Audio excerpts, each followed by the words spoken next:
స్థానిక సంస్థల ఎన్నికలు బీసీలకు 42% రిజర్వేషన్ల అమలు ప్రధాన ఎజెండాగా కాంగ్రెస్ రాజకీయ వ్యవహారాల కమిటీ సమావేశం జరగనుంది. గాంధీ భవన్లో రాష్ట్ర వ్యవహారాల ఇన్ఛార్జ్ మీనాక్షి నటరాజన్ అధ్యక్షతన సాయంత్రం 5 గంటలకు రాజకీయ వ్యవహారాల కమిటీ సలహా కమిటీల సమావేశం జరగనుంది. జూబ్లీహిల్స్ ఉప ఎన్నిక, రాష్ట్రంలో అమలవుతున్న అభివృద్ధి సంక్షేమ పథకాలు, సంస్థాగతంగా పార్టీ బలోపేతం తదితర అంశాలు కూడా చర్చకు వచ్చే అవకాశం ఉందని పార్టీ వర్గాలు చెబుతున్నాయి.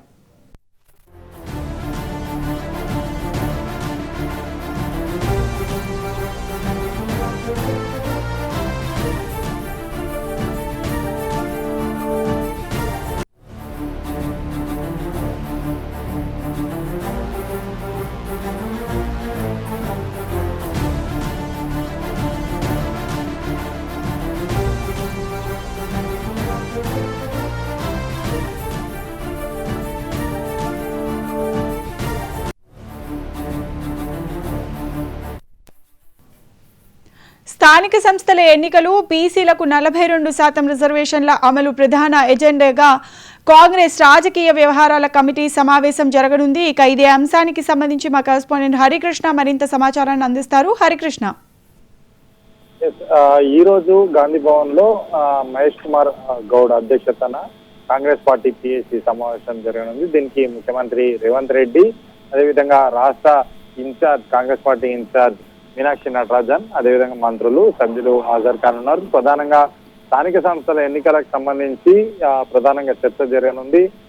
ఏ విధంగా ముందుకెళ్ళాలి, సెప్టెంబర్ 30 లోపు కూడా ఇక ఎన్నికలు నిర్వహించాలని చెప్పేసి కోర్టు తీర్పున్న నేపథ్యంలో కూడా ఏ విధంగా ముందుకెళ్లాలన్న దానిపైన ప్రధానంగా ఈరోజు సమావేశంలో చర్చ జరగనుంది. అదైతే అంతేకాకుండా ఏదైతే రాహుల్ గాంధీ సూచన మేరకు మేము అధికారంలోకి రాగానే బీసీలకు 42% రిజర్వేషన్ ఇస్తామని చెప్పేసి కామారెడ్డి డిక్లరేషన్ చేశారు. ఆ కామారెడ్డి డిక్లరేషన్ కి అనుగుణంగా బీసీ రిజర్వేషన్లకు ప్రయత్నం చేస్తామని చెప్పేసి ఇప్పటికే బిల్లు తీసుకొని రావడం జరిగింది. ఈ బిల్లు కేంద్రం వద్ద పెండింగ్ లో ఉన్న నేపథ్యంలో కూడా ఏ విధంగా ముందుకెళ్లాలన్న దానిపైన ప్రధానంగా చర్చ జరగనుంది. అయితే అంతేకాకుండా జూబ్లీహిల్స్ ఉప ఎన్నికకు సంబంధించి కూడా ఈ యొక్క సమావేశంలో చర్చ జరిగింది. ఇప్పటికీ అక్కడ కాంగ్రెస్ పార్టీ నేతలంతా కూడా మంత్రుల్ని ఇన్ఛార్జ్ గా పెట్టి బూత్ లెవెల్ కమిటీలు కూడా వేసి ముందుకు గెలిపే లక్ష్యంగా అయితే ముందుకెళ్తున్న నేపథ్యం ఉంది. సో ఈ నేపథ్యంలో జూబ్లీహిల్స్ ఉప ఎన్నిక అభ్యర్థి పైన కూడా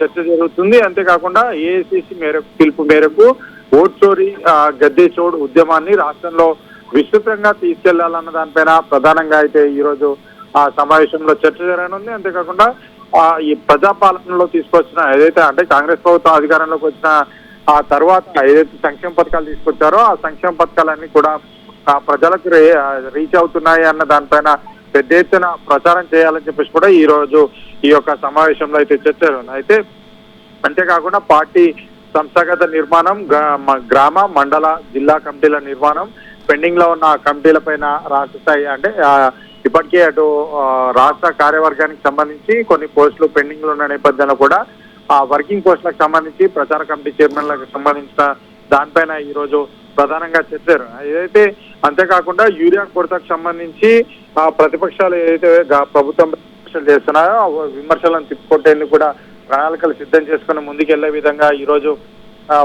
సమావేశం జరగనుంది. అయితే ప్రధానంగా స్థానిక సంస్థల ఎన్నికలకు సంబంధించి ఈ యొక్క సమావేశంలో కొంత కొలిక్కి వచ్చే అవకాశం అయితే కనిపిస్తుంది. అయితే ప్రభుత్వం ముందు ఇప్పుడు కాంగ్రెస్ పార్టీ ప్రభుత్వం ముందు 3 ఆప్షన్లు ఉన్నాయి. ఏదైతే బిల్లు తీసుకొచ్చిన నేపథ్యంలో కేంద్రం ఈ యొక్క బిల్లును ఆమోదం తెలిపే వరకు కూడా వేచి చూడాలి. అలా చేస్తే ఇప్పటికే అటు గ్రామ పంచాయతీల్లో కేంద్రం నుంచి నిధులు దాకా మొత్తంగా కూడా వ్యవస్థ మొత్తం కూడా ఆగిపోయిన, నిధులు లేక మొత్తంగా కూడా ఇబ్బందులు పడుతున్న పరిస్థితి. సో అందుకోసం అని చెప్పేసి కేంద్రం ఈ యొక్క బిల్లు ఆమోదం తెలిపే వరకు వేచి చూస్తే మాత్రం గ్రామ పంచాయతీలో మాత్రం పరిస్థితి చాలా దారుణంగా ఉంటుందని చెప్పవచ్చు. సో ఈ నేపథ్యంలోనే ఏ విధంగా ముందుకెళ్లాలనే చర్చ జరుగుతుంది. రెండో, ప్రభుత్వం ముందు ఒకటి ప్రభుత్వం జీవో తీసుకొని వచ్చి ఎన్నికలకు ముందుకెళ్లడం. సో జీవో తీసుకొని వచ్చి ఎన్నికలకు వెళ్తే ఎవరైనా కోర్టుకు వెళ్ళిన నేపథ్యంలో కూడా కోర్టు స్టే ఇస్తున్న నేపథ్యంలో కూడా రిజర్వేషన్లు ఆగిపోయే పరిస్థితి. సో ఇంకొక ఆప్షన్ పార్టీ పరంగా 42% సీట్లు బీసీలందరికీ ఇవ్వాలని చెప్పేసి అఖిల పక్షాన్ని ఏర్పాటు చేసి అటు అన్ని పార్టీలను కూడా ఒప్పించి ముందుకెళ్ళడం. సో ఈ 3 ఆప్షన్లు కూడా ప్రభుత్వం ముందు, కాంగ్రెస్ పార్టీ ప్రభుత్వం ముందు అయితే ఉన్నాయి. సో ఈ రోజు జరగబోయే చర్చలో ప్రధానంగా ఏ విధంగా ముందుకెళ్ళాలి, ప్రభుత్వం ముందు ఈ 3 ఆప్షన్లు ఉన్నాయంటూ కూడా కార్యవర్గంలో అయితే ఈ పిఎస్సి సమావేశాల్లో అయితే చర్చించనున్నారు. అయితే గ్రౌండ్ లెవెల్లో ఏ విధంగా ఉంది, అసలు ప్రజలు ఏమనుకుంటున్నారు, అంటే కింది స్థాయి కార్యకర్తల ఏమనుకుంటున్నారు దానిపైన ప్రధానంగా చర్చ చేసి ఈ యొక్క గ్రౌండ్ రిపోర్ట్ తెప్పించుకున్న తర్వాత ఎన్నికలకు వెళ్లే అవకాశం అయితే కనిపిస్తుంది. సో ఆ విధంగా ఈ రోజు ప్రధానంగా పిఎస్సి సమావేశం ఏదైతే జరుగుతుందో ఆ సమావేశంలో అయితే చర్చించనుందో, అంతేకాకుండా